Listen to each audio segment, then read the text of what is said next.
ধরনের একটা public classic একটা টয়লেট নির্মাণের জন্য ভিজিটার্সদের জন্য আমি আজকে বলে গেলাম যে এটা করতে হবে এখানে, কারণ এত সুন্দর একটা পার্কের মধ্যে if they don't have good toilets, how visitors where they will go. এটা হবে একটা।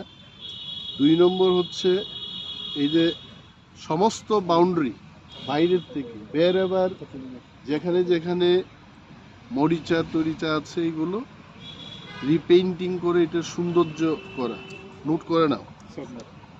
দেন আই ওয়ান্ট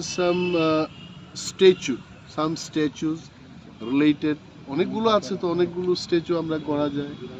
ইন্ডিজিনাস কিছু স্ট্যাচু এখানে যেন হয়, কালচার হেরিটেজ এই ধরনের একটা প্রদর্শনী যারা আমরা করতে পারি এটার ব্যবস্থা করা।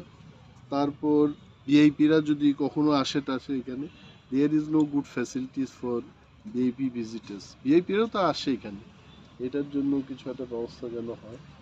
সামালজি আছেন এখানে, পিসিসিএফ অ্যান্ড হক একদম ক্যামেরার সামনে আছেন। এগুলো সাংবাদিকরাও আপনারা চেক করবেন যে এই কাজগুলো হয় কিনা ইন দ্য নেক্সট 6 months। যদি না হয়, প্রসাদ, I am telling in front of the camera, this all infrastructure we have to do. Yeah, because this is in the middle of the city, we have to